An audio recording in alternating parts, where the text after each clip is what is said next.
Hello student, good good evening. आज आप लोगों को साइंस में एक नया चैप्टर केमिस्ट्री में शुरू होने जा रहा है। उस चैप्टर का नाम है अम्ल, क्षार तथा लवण। अम्ल, क्षार तथा लवण चैप्टर आप लोग को स्टार्ट किए जा रहे हैं।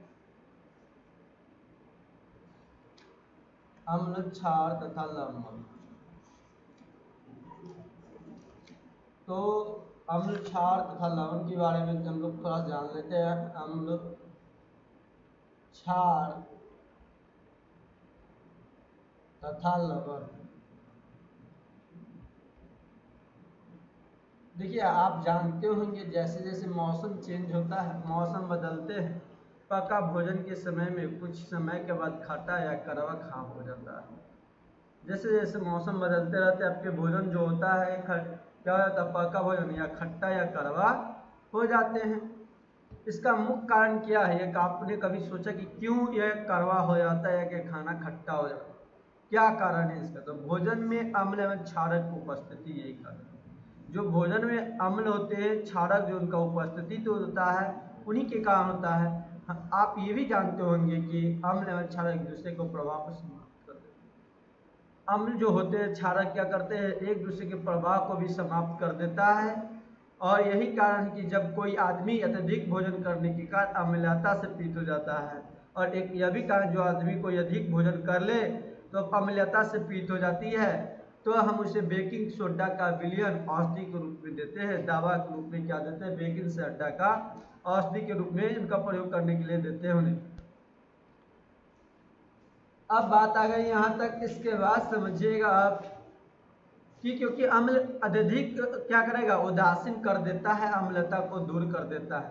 नींबू पानी का सिरका विलयन से भी क्या करता है, अम्लता को दूर करने नहीं देना चाहिए, करने में कर देता है, अर्थात अम्ल को दूर कर देता है। नींबू पानी का सिरका विलयन आपको क्या करता है, अम्लता को दूर करने में नहीं देना चाहिए, क्योंकि नींबू में क्या होता है, साइट्रिक अम्ल होता है।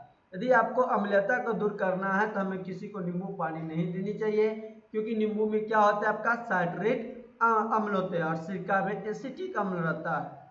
तो अम्लता को दूर करने के बजाय उसे और बढ़ा देंगे। अम्लता को दूर करने के लिए दीजिएगा नींबू पानी, तो और क्या हो जाएंगे, उसका अम्लता और बढ़ जाएगा। अम्ल को अंग्रेजी में एसिड कहा गया है। जो अम्ल है, या आपको अम्ल को अंग्रेजी में क्या कहा गया है, एसिड कहा गया है, एसिड कहा गया है। अब ये एसिड शब्द एसिड से बना है, जो शब्द बना है किससे आपका बना है, एसिड से बना है,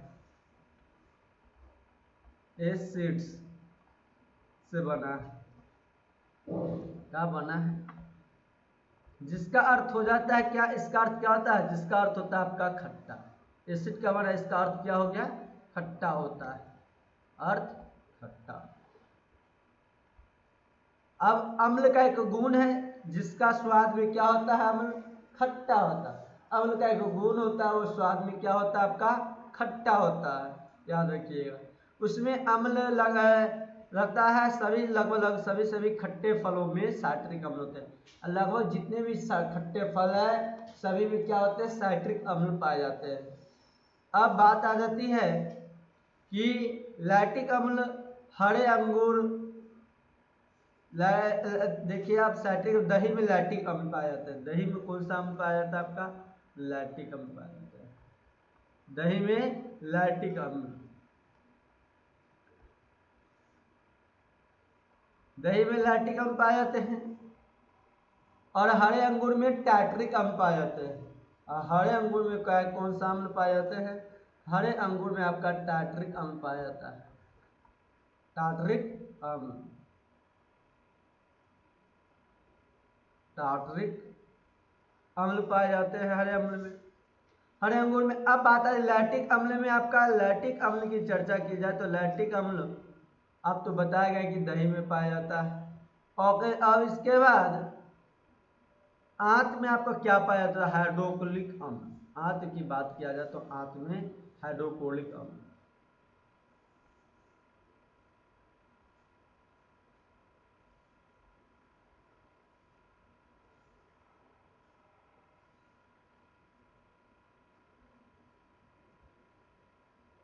हाइड्रोक्लोरिक अम्ल रहते हैं। अब बात किया जाए, हाइड्रोक्लोरिक अम्ल रहते हैं, अम्ल में कुछ अम्ल ठोस होते हैं, अम्ल में भी कुछ अम्ल आपका क्या होता है, ठोस होता है, कुछ अम्ल द्रव में, कुछ अम्ल गैसीय अवस्था में रहते हैं। ठोस के रूप में अल्कैलिक अम्ल, साइट्रिक अम्ल, टाइट्रिक अम्ल, लैक्टिक अम्ल इत्यादि के द्रव में।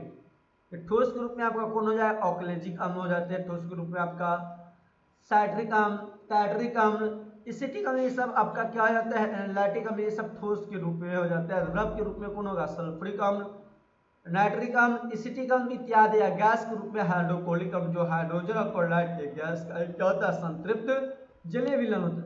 सभी अम्लों को उनकी शक्ति के अनुसार दो वर्गों में बांट दिया गया है।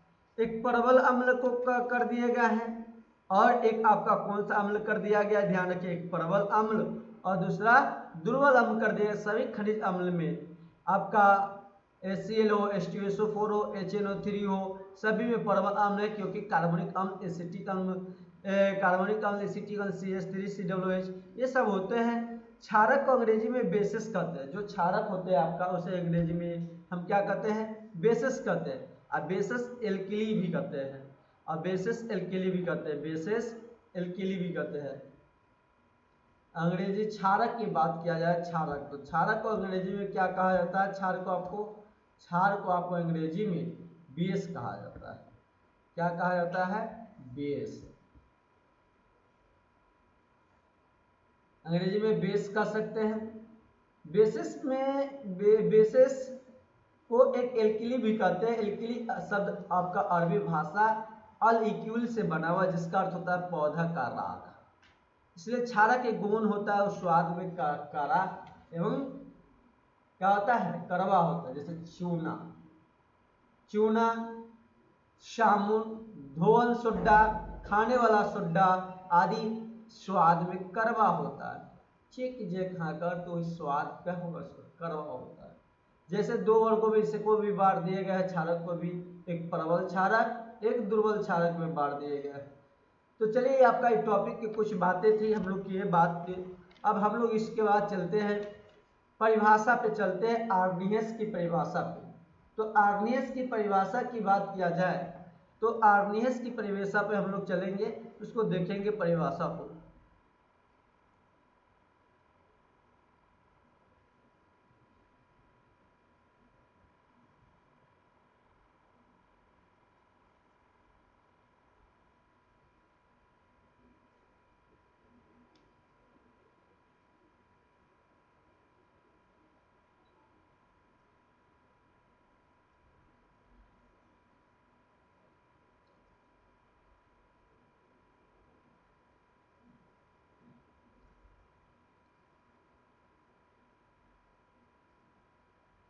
तो ये चैप्टर जो आपका है अम्ल, क्षार, लवण, ये बहुत ही आसान चैप्टर है, बहुत इजी चैप्टर है, स्कोरिंग करने वाला चैप्टर। आपको अंक एग्जाम में बहुत अच्छे उठाएंगे इस चैप्टर से। स्कोरिंग चैप्टर है, याद रखिए, और सिंपल चैप्टर भी है, और सबसे आसान चैप्टर भी है आपका। ये जितना भी पढ़िएगा, केमिस्ट्री का सबसे आसान चैप्टर है आपका, और आपका सबसे अच्छे मार्क्स भी उठाएंगे आपके एग्जाम में इस चैप्टर से।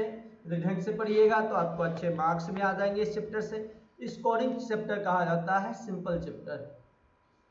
और तो सबसे पहले हम लोग जानते हैं अम्ल क्षार के बारे में, अंतर थोड़ा जान लेते हैं। आप लोग को बताया गया था कि अम्ल स्वाद में क्या होता है और क्षार क्या होता है स्वाद में।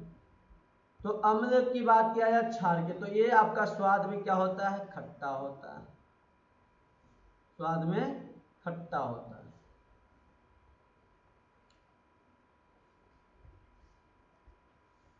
और ये स्वाद में आपका क्या होता है, क्षार होता है या कड़वा होता है। क्या होता है, कड़वा होता है। ये नीले को क्या कर देता है, लाल में चेंज कर देता है। लाल को किस में चेंज कर देता है, नीले में चेंज कर देता है। इतना बात को ध्यान रखिएगा कि अम्ल यदि नीले रंग पर एसिड डालेंगे तो ऑटोमेटिक वो किस रूप में ले लेगा, आपका लाल रंग आ जाएंगे। यदि लाल रंग पर आप बेस डालिएगा तो आपको वह नीला रंग हो जाएगा। इस बात को ध्यान रखिएगा। अब चलिए हम लोग चलते हैं यहाँ पे, याद रखिएगा, आप लोग एक तरह से याद रख सकते हैं, अनील नील। देखिए अ से अम्ल हो गया, नी से न से क्या नीला, और ल से लाल। तो अम्ल देखिए यहाँ पर जैसे अम्ल डालेंगे तो नीला पे तो क्या बन जाएगा, लाल। अब इधर से देखिए तो याद रखिए, जब याद है आपको तो उल्टा ही तो होता है, बेस पे क्या होता है, लाल पर नीला डालेंगे, लाल पे बेस डालेंगे तो नीला बन जाएगा, और नीले पे एसिड डालेंगे, अम्ल डालेंगे तो क्या बन जाएगा, लाल बन जाएगा। अब बात किया जाए तो अब हम लोग इससे आगे देखें तो एक बात याद रखिएगा, आर्नियस की फार्मूला के अनुसार देखें तो अम्ल वह पदार्थ है जो आपको क्या करता है, आर्नियस के अनुसार देखिएगा, ध्यान रखिएगा, आर्नियस की अवधारणा देखिएगा, आर्नियस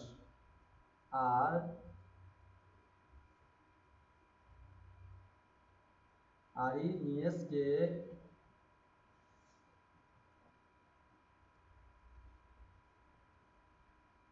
अवधारणा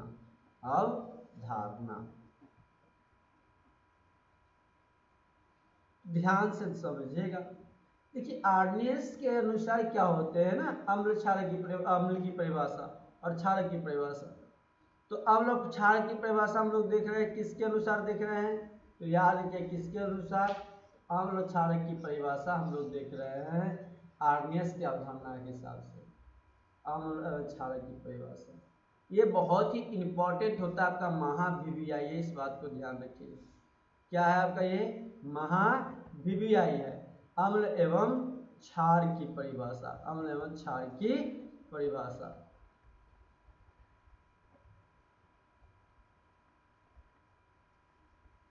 अम्ल एवं क्षार की परिभाषा तो किसके अनुसार, देखिए अम्ल क्षार की परिभाषा की बात किया जा रहा है, ध्यान से। ये क्या होता है, जलीय जीव में, ये होता है आपका जलीय जीव में। देखिए किससे पहले देखेंगे हम लोग, तो देखिए किसके हिसाब से देखेंगे हम लोग, पहले आर्नियस के हिसाब, आर्नियस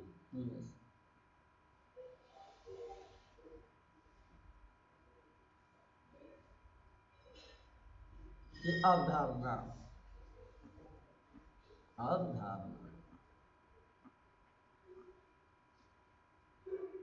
आर्नियस की अवधारणा समझिएगा।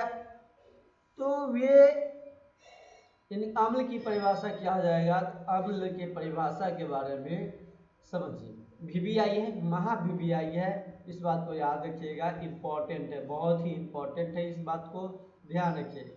तो अम्ल क्या है तो समझे, अम्ल की बात किया जा रहा था, तो अम्ल इनके अनुसार, आर्नियस की अवधारणा के अनुसार अम्ल वे पदार्थ होते हैं ना, याद रखिएगा, अम्ल की परिभाषा बताया जा रहे हैं किनके अनुसार, आर्नियस के अनुसार, ठीक ना,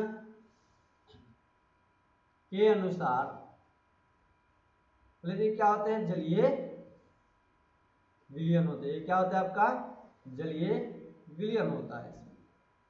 जब जलीय विलयन होते हैं तो ध्यान से देखिएगा, के अनुसार आपका क्या हो जाएगा, के अनुसार, आर्नियस के अनुसार अम्ल वे पदार्थ है, अम्ल वे पदार्थ है जो जलीय जीव में, विलयन में, जलीय विलयन में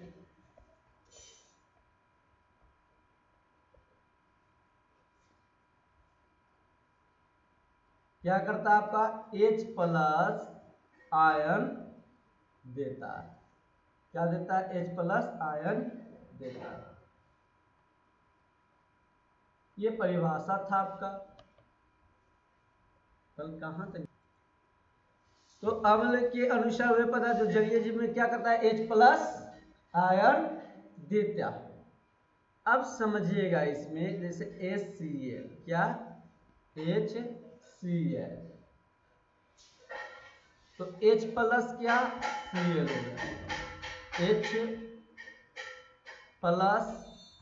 Cl। तो बताइए इसमें कौन सा दे रहा है आपका, ये प्लस आयन दे रहे हैं ना, H+, तो ये आपका क्या हो गया, अम्ल हो गया। इसमें जलीय क्या, जलीय विलयन H2O हुआ, ठीक ना, एक्वारियम H2O आपका जलीय विलयन है, इसमें याद रखिएगा एक्वारियम है। अब क्या हो गया इसमें आपका, जैसे H2SO4, H2SO4,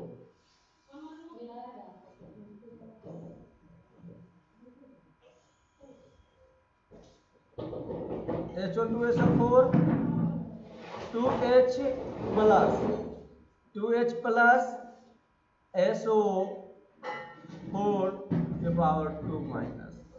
अब देखिए आप यहाँ पर समझिएगा बात को, ये आपका क्या है, तो ये जलीय जीव है, जलीय जीव ने जलीय विलयन है। इसमें किसका अभिशब्द H2O का आपका हाइड्रोजन का घुलकर इसमें आयन देता है। ये जलीय विलयन है, जलीय विलयन है। अब क्या है आपका इसमें जलीय विलयन है। अब देखिए इसके बाद समझिएगा, या H2 का कह सकते हैं HONO3, HONO3। अब बताइए HONO3 H plus NO3 minus, ऊपर नीचे बीच में प्लस लिखे आएंगे NO3। अब समझिए इसमें क्या कहा, तो H2O का क्या है, हाइड्रोजन और जल का विलयन है, घोल है, जलीय विलयन है। तो ये क्या H प्लस आयन देते हैं, ये क्या हो गया आपका अम्ल हो गया। जहां पर हाइड्रोजन आयन प्लस H के अनुसार होंगे तो स्वतंत्र रूप से नहीं रह सकता है, जल के अणु को हाइड्रोजन से जुड़कर HNO3 बना देते हैं कभी कभी। अब चलिए क्षारक के बारे में हम लोग समझते हैं। क्षारक क्या है, तो इसके बारे में समझिए।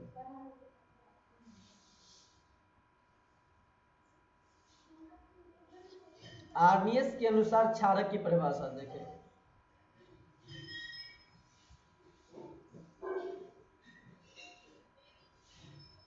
क्षार वे पदार्थ है, क्षार वे पदार्थ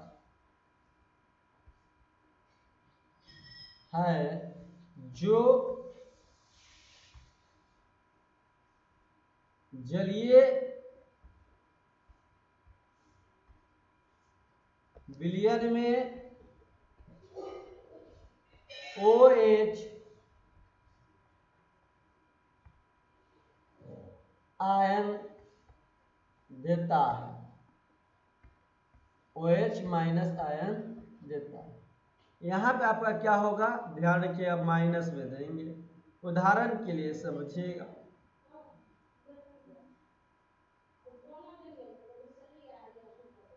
NaOH, Na प्लस में, E प्लस OH माइनस में, तो इसके आवेश क्या होगा माइनस में। तो OH जब आवेश माइनस में आपका आ जाए तो ये क्या हो जाएगा, क्षारक। क्या हो गया, क्षारक। इसमें किसका H2O का क्या होगा, H2O का घुलन होगा, घुलकर होगा, विलयन होगा जल का, इसमें जलीय विलयन है। इसमें क्या है, जलीय विलयन। किसका पूछ देते हैं, H2O का। किसका रहता है, H2O का। KOH, K प्लस, फिर यहाँ पर प्लस आया आवेश, OH माइनस आवेश। तो जब यहाँ पर OH माइनस है, ये कौन सा हो जाएगा, क्षार हो गया। तो इसमें किसका हो जाएगा जलीय विलयन, H2O का होता है, ठीक ना। अब आ गए आप लोगों को यहाँ तक समझे, इसके बाद हम लोग समझते हैं।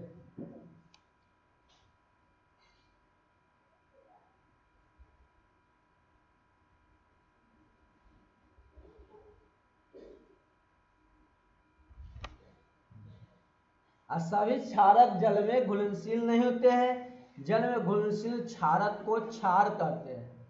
अगर जल में घुलनशील क्षारक को क्या कहते हैं, क्षार कहते हैं। क्षारक को NOH, KOH, CaOH, NH4O इत्यादि क्षार है।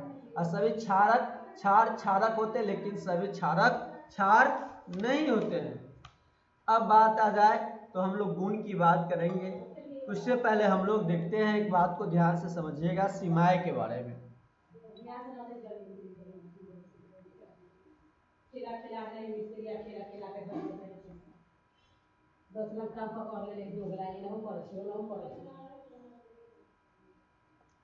आर्नियस की अवधारणा, पहला देखिएगा, आर्नियस की अवधारणा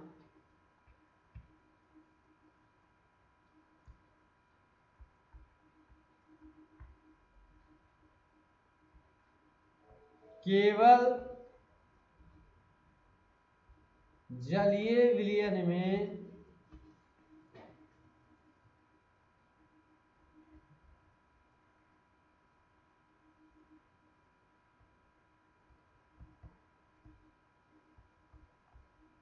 लागू हो रही थी।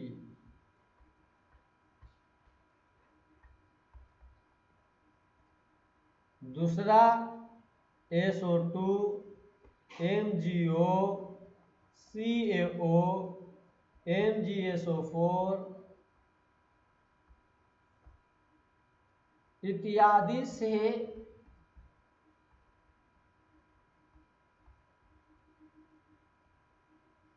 इत्यादि में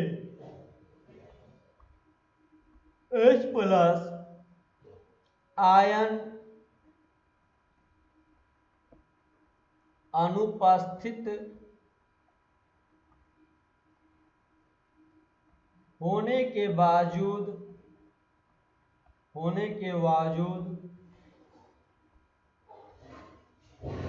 भी इनकी अम्लीयता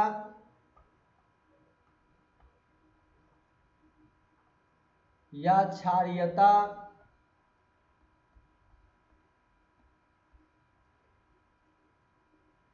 का गुण क्यों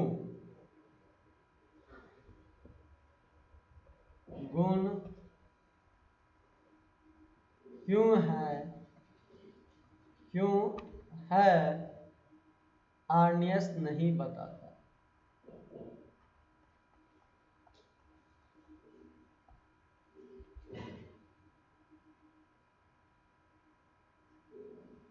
नहीं बता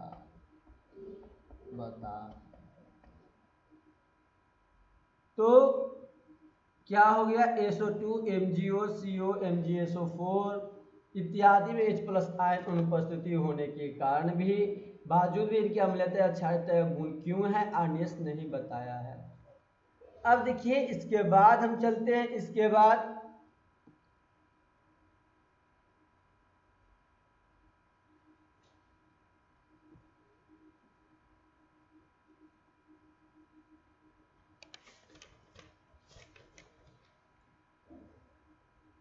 तो एक क्वेश्चन से आपका ध्यान रखिएगा। क्वेश्चन क्या है लिखिएगा, आयन के अनुसार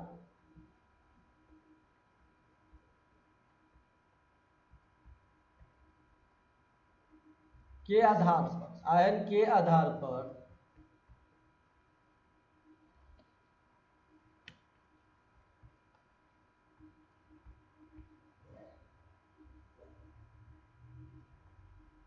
अम्ल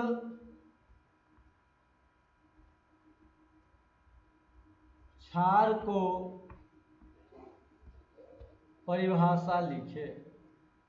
परिभाषित कीजिए।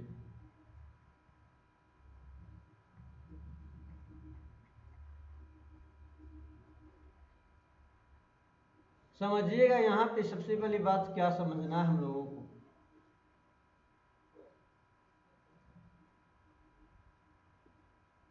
देख सकते कि जब आर्नियस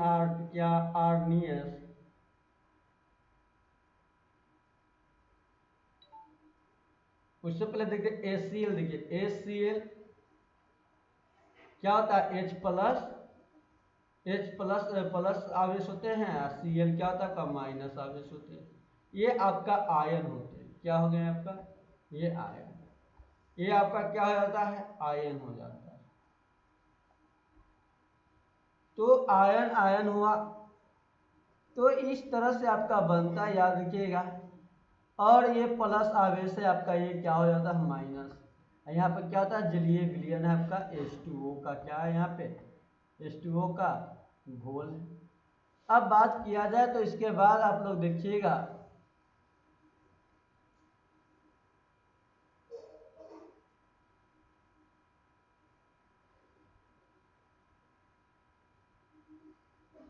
क्वेश्चंस एक क्या है, आप देखिए यहाँ पे क्वेश्चंस आपका है कि क्या आयन के सिद्धांत, आयनन की सिद्धांत, ये जो आपका आयनन हो जाएंगे, आयनन, ये क्या हो गया आपका आयनन। अब देखिए आयनन की सिद्धांत के आधार पर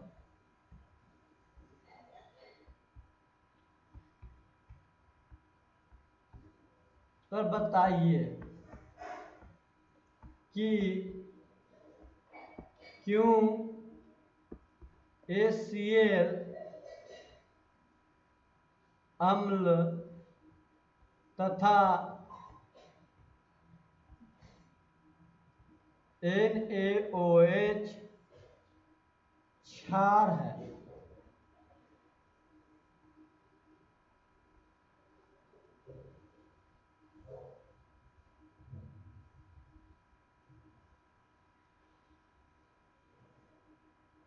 आंसर क्या होगा देखिएगा, HCl का जलीय विलयन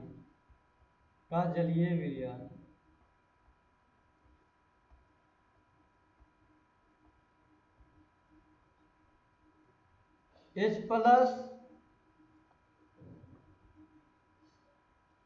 आयनन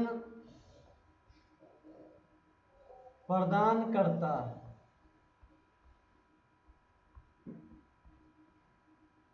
करता है एवं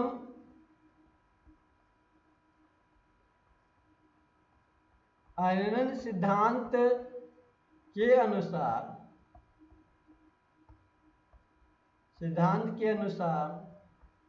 वे पदार्थ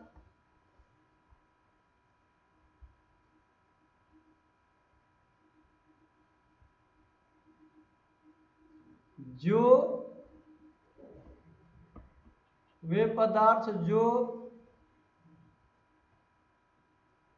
जलीय विलयन में H+ आयन देते हैं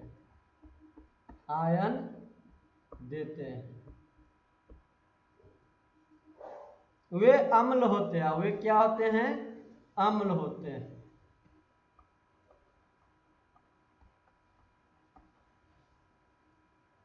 इसलिए HCl भी एक अम्ल है।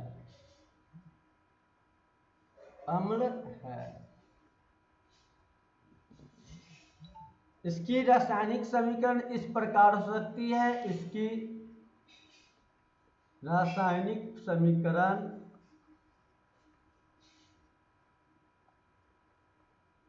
इस प्रकार हो सकती है। इस प्रकार है HCl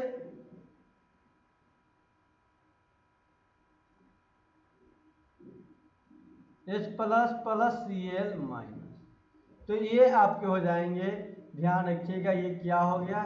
जब आपसे कोई पूछे कि बताइए आप कि सबसे पहले कि क्या आयन सिद्धांत के आधार पे बताइए क्यों HCl अम्ल है तथा NaOH आपका क्षार है, तो इस प्रकार हम लोग ने बताया। अब चलते हैं इसमें आगे, हम लोग क्या देखते हैं, HCl अम्ल है तथा आपका NaOH क्या हो जाता है, क्षार। अब देखिए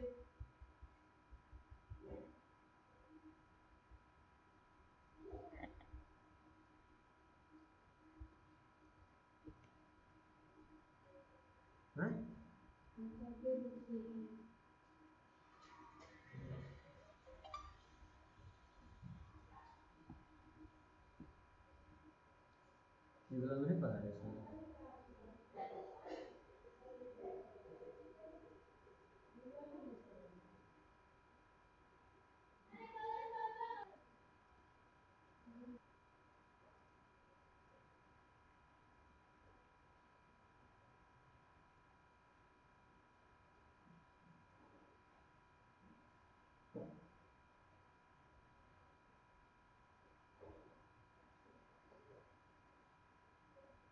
बोर्सिक लोहड़ी की अवधारणा देखिए, अम्ल प्रोटॉन दाता होता है, क्षार आपका प्रोटॉन ग्राही होते हैं। इस बात को ध्यान रखिएगा।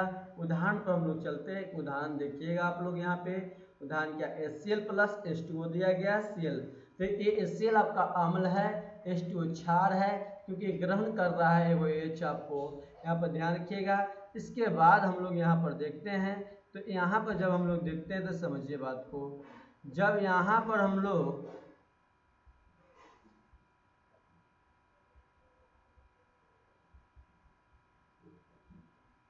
जो आपका HO3 प्लस यहाँ पर देख रहे हैं, ये आपका क्या हो गया, हाइड्रोनियम आयन हो गया। ये आपका क्या हो गया, हाइड्रोनियम आयन।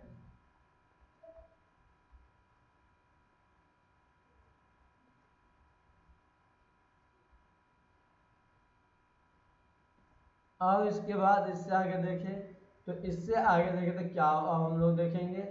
अब इससे आगे देखेंगे तो लुईस की अवधारणा। किसकी अवधारणा, लुईस की अवधारणा।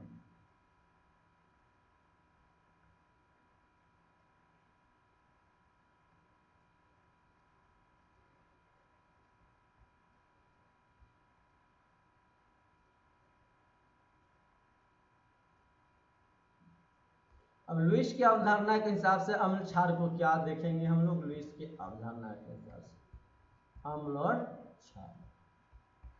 इससे अवधारणा से देखिए इसमें क्या होता है। अम्ल की परिभाषा आपने पहले आर्नियस से सीखा, दूसरा बॉस्टेड लोरी से जाना। अब हम लोग किससे सीखेंगे, लुईस अवधारणा के अनुसार अम्ल और क्षार की परिभाषा। तो अम्ल क्या है इसके बारे में सबसे पहले देखें। अम्ल, तो अम्ल वे पदार्थ हैं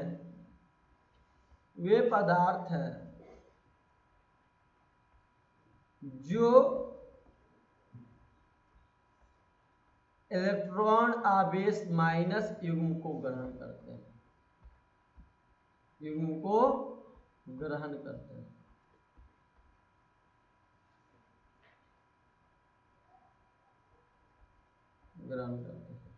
इनके हिसाब से देखिए Mg तो प्लस आवे, Cu प्लस, Na प्लस, तो ये सब आपका क्या हो गए, तो ये सब ग्रहण कर रहे हैं, तो ग्रहण करेंगे तो क्या हो जाएंगे, आपका अम्ल हो जाएगा। क्षार की परिभाषा देखते हैं।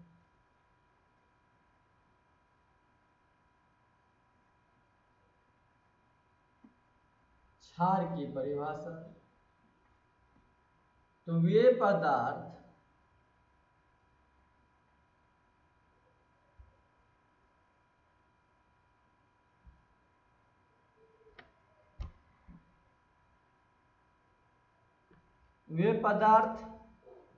जो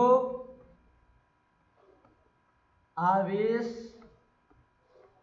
युग्म को दान करते हैं। क्या करते हैं, दान करते हैं। जो दान करते हैं उन्हें हम क्या कहेंगे, क्षार कहेंगे। और जो दाता हो ग्रहण करेंगे उसे लवण अम्ल कहेंगे। किसके अनुसार, तो लुईस के अवधारणा के अनुसार। जैसे OH माइनस सब आवेश इस पे क्या हो रहा है, माइनस, O के पावर माइनस आवेश, ये माइनस है। जब माइनस में आवेश हो, ग्रहण करते हो, दान करते हो, तो क्या हो जाएंगे, क्षार की परिभाषा लुईस की अवधारणा के अनुसार। अब आर्नियस, ब्रोस्टेड, लोरी तीनों के बारे में समझते हैं हम लोग। हमने क्या सीखा, सबसे पहले तो सीखा आर्नियस के बारे में, इसके बारे में। फिर हम लोग ने सीखा ब्रोस्टेड लोरी के बारे में, तीनों के बारे में सीखा हम लोग। ब्रोस्टेड लोरी के बारे में सीखा। इसके बाद हम लोग ने किसके बारे में सीखा, इसके बाद हम लोग सीखा लुईस के बारे में, लुईस के बारे में।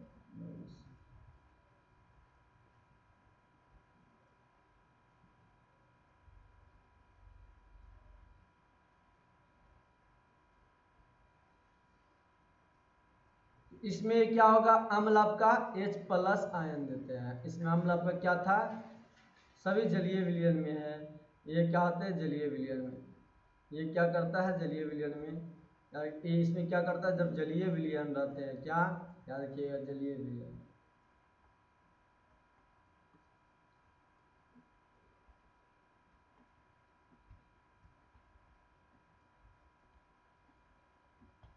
अम्ल ये क्या करते थे, अम्ल को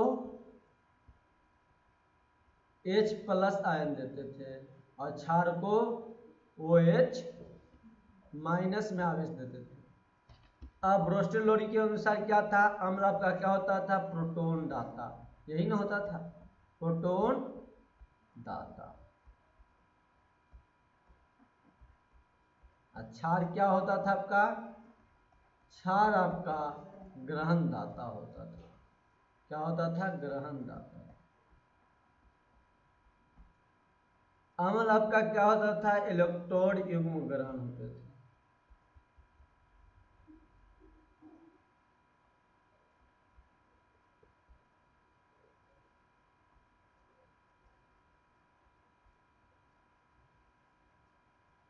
ग्रहण होते थे।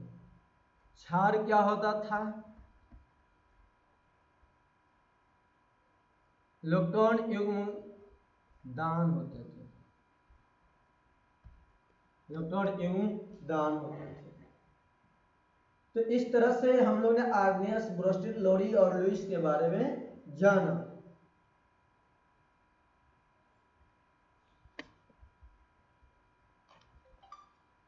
तो अब हम लोग इससे आगे चलते हैं, इससे आगे देखते हैं।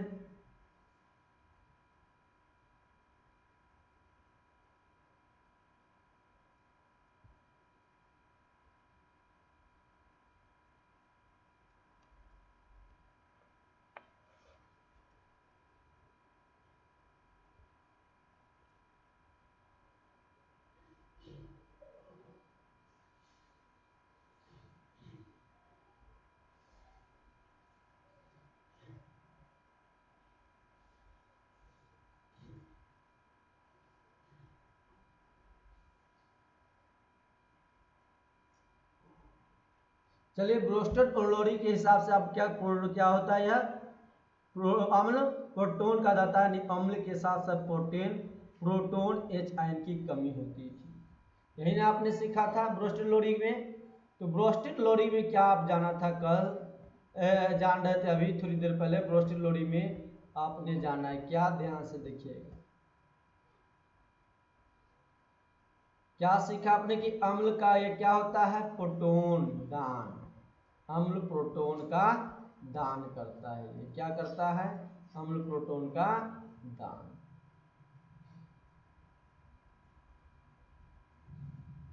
प्रोटॉन का दान का दान।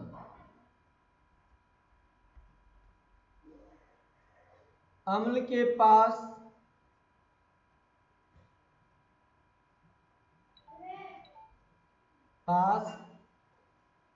प्रोटीन या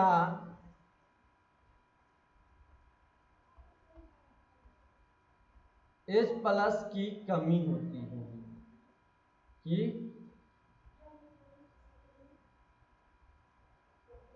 कमी होगी।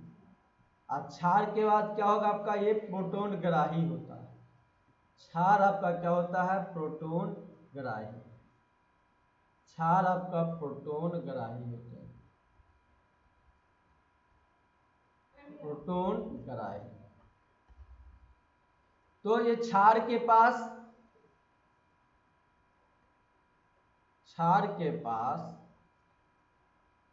प्रोटॉन या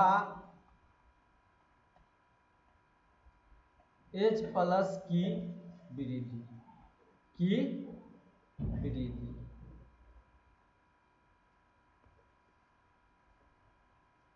अब देखिए, तो H+ की वृद्धि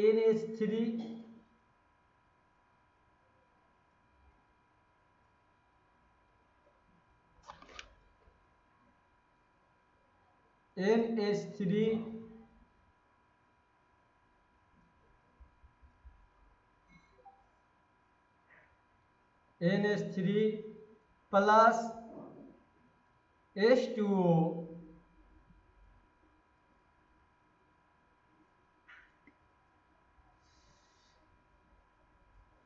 NHO4 प्लस OH आवेश माइनस। यहाँ पर देखिएगा आप सबसे पहले समझने का कोशिश कीजिए कि H3 यहाँ पे N क्या, ये क्या है आपका, ये अम्ल है आपका, क्या है ये अम्ल। जब आपका अम्ल है ये क्या करता है, H3 से H4 होगा, ये क्या किया आपको देखिएगा, H4 होना गया, तो अम्ल के पास प्रोटीन H प्लस की कमी होगी, तो इसके पास कमी होगी कि नहीं, यहाँ 4 था यहाँ 3 है, कमी है कि नहीं है ना, कितना है एगो H, कितना है एगो H, एक कमी है, H आवेश कमी है प्लस में, H2O और OH माइनस। अब देखिए यहाँ पर वृद्धि हो गया, क्या हो गया, जब वृद्धि H प्लस की कमी थी, जब कमी है तो आपको यहाँ पे क्या हो गया, H प्लस की कमी है, याद रखिएगा, तो OH माइनस। ये भी आपका क्या था, अम्ल था, ये भी क्या है आपका अम्ल है, ये अम्ल H2O क्या है आपका अम्ल है। अब चलिए इसके बाद हम लोग देखते हैं लुईस की अवधारणा को। कल हम लुईस का अवधारणा थोड़ी देर पहले देख रहे थे, लुईस की अवधारणा।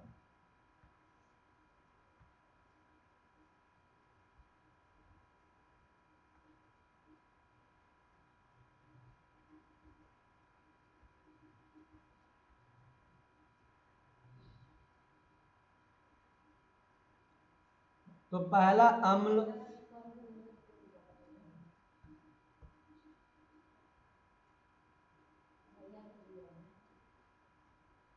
ये आवेश क्या करते थे, माइनस इनको क्या करते थे,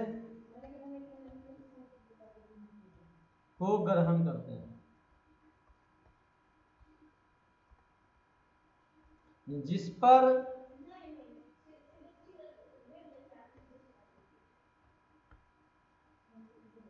भी धन आवेश है,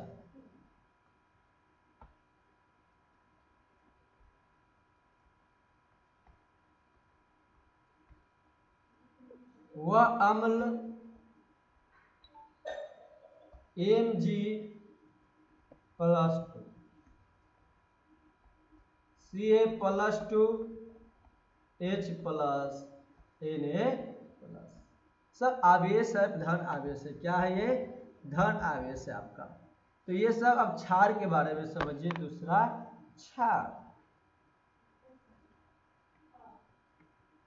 ये क्या होता है, युग्म का ई माइनस युग्म का दान है,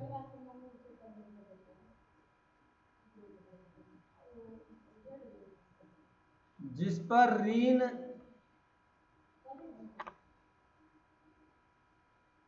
आवेश हो,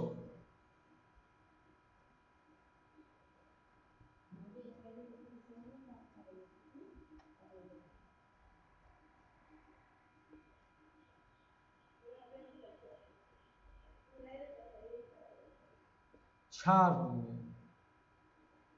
वह क्या होगा आपका क्षार। Cl माइनस, देखिए आप आवेश माइनस है, आवेश माइनस है, आवेश माइनस है, आवेश माइनस में होंगे तो आपका क्या होगा ऋण में, तो आपका याद रखिएगा वे आपका क्या हो जाएंगे, वह आपका क्षार हो जाएगा। अब बात आई यहाँ तक। इसके बाद हम लोग देखते हैं सूचक के बारे में। इसके बारे में सूचक, तो सूचक के बारे में जानिए। सु अच आपका सूचक, सूचना देने वाला। सूचक के मतलब सूचना देने वाला, क्या देने वाला आपका सूचना देने वाला, सूचना देने वाला, वाले, सूचना देने वाले। तो सूचक सूचना देने वाले, सूचक ऐसे पदार्थ होते हैं जो कहते हैं जो अपने रंग अथवा गंध को परिवर्तन द्वारा अम्लीय क्षारीय को उदासीन होने की सूचना देते हैं। लिख सकते हैं इसकी परिभाषा, जब लिखेंगे कि अम्ल क्या है, इसकी परिभाषा कोई पूछे तो हम लोग लिख सकते हैं कि अम्ल की परिभाषा क्या होगा, अम्ल नहीं सूचक की परिभाषा क्या होगा स्टूडेंट। तो सूचक वे पदार्थ है जो अपने रंग या गंध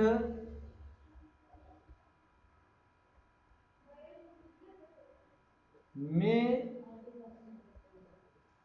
परिवर्तन कर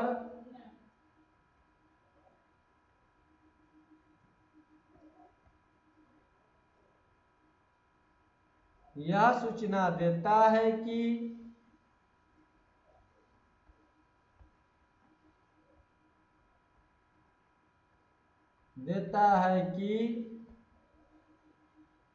दिया गया माध्यम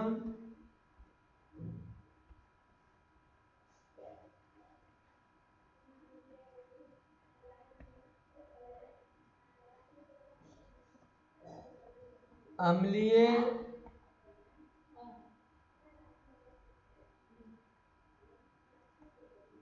क्षारीय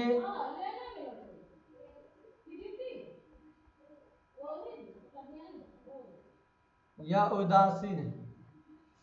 क्षारीय तो क्या हो जाएगा, अम्लीय, क्षारीय या उदासीन। यह सूचना देगा कि किससे परिवर्तन करके यह सूचना देता है कि दिया गया माध्यम आपका अम्लीय है, क्षारीय है या उदासीन। अब बात नया चीज आई उदासीन। आपने अभी तक उदासीन नहीं जाना, अम्ल के बारे में जाना, क्षार के बारे में जाना, बहुत जाना, ब्रेस्टलोरी के हिसाब से जाना आपने, उसके बाद लुईस की अवधारणा से जाना, आर्नियस के हिसाब से जाना आपने।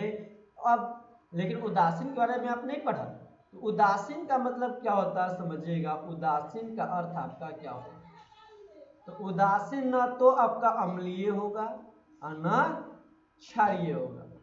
जो न अम्ल हो और न जो क्षारीय हो वो आपका क्या हो जाएगा, उदासीन। दोनों नहीं होगा, नहीं अम्ल होगा आपका और नहीं क्षारीय होगा आपका। जब दोनों न हो, न अम्ल और न क्षारीय, तो वो क्या हो जाएगा आपका, उदासीन। क्या हो जाएगा, उदासीन। अब चलिए इसके बाद समझिए, अब सूचक कितने प्रकार के होते हैं भाई। सूचक के प्रकार को समझिए हम लोग, किसके बारे में, सूचक के प्रकार के बारे में।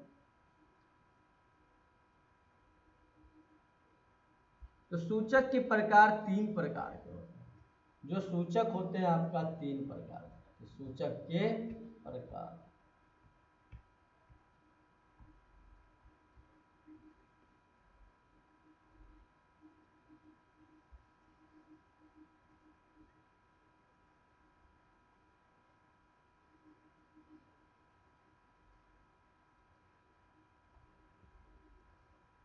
कौन कौन होता है, तो पहला आपका होता है सूचक में ध्यान रखिएगा क्या हो जाएंगे।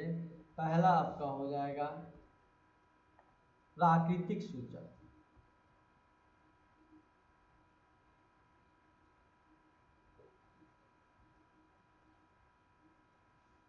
दूसरा होते हैं आपका कृत्रिम सूचक।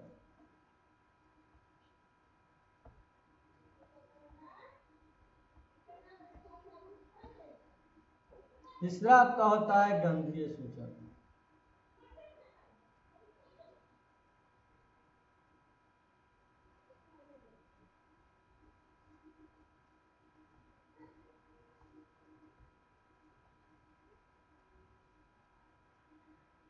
गंधीय सूचक तो 3 प्रकार के हो गए, आपने जाना कौन सा, प्राकृतिक सूचक, गंधीय सूचक, कृत्रिम सूचक। तो सूचक के प्रकार को जाना, 3 प्रकार का सूचक हो गए।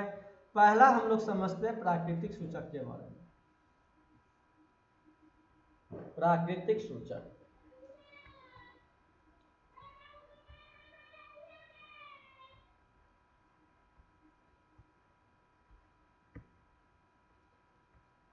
यह हमें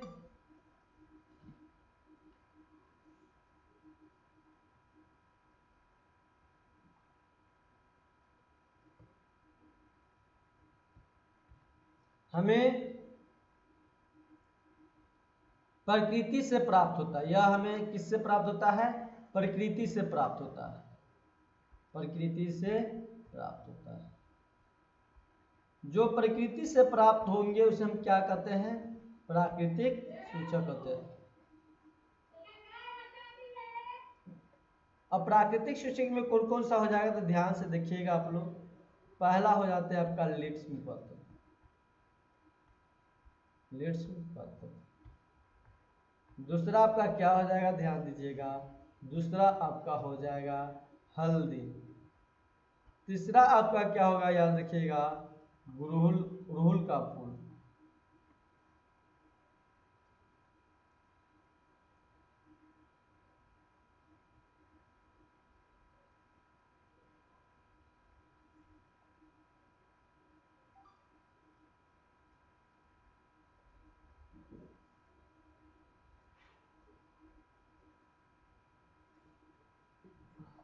अड़हुल का फूल, ये सब आपका क्या होता है, प्राकृतिक है। ये किससे प्राप्त होता है आपको, प्राकृतिक। तो अब आज आप लोगों को इतना ही रहने दिया जाता है, इससे आगे कल बताए जाएंगे। यदि वीडियो अच्छा लगा तो चैनल को सब्सक्राइब कीजिएगा, शेयर कीजिएगा दोस्तों के पास।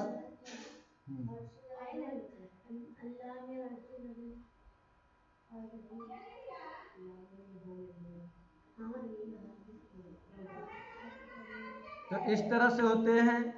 आप लोग यदि वीडियो अच्छा लगा हो तो चैनल को सब्सक्राइब कीजिएगा, दोस्तों के पास शेयर कीजिएगा। इससे आगे कल आप लोगों को बताया जाएंगे हल्दी के बारे में, लिट्मस पत्र के बारे में, सभी चीज़ के बारे में कल आप लोगों को बताया जाएगा।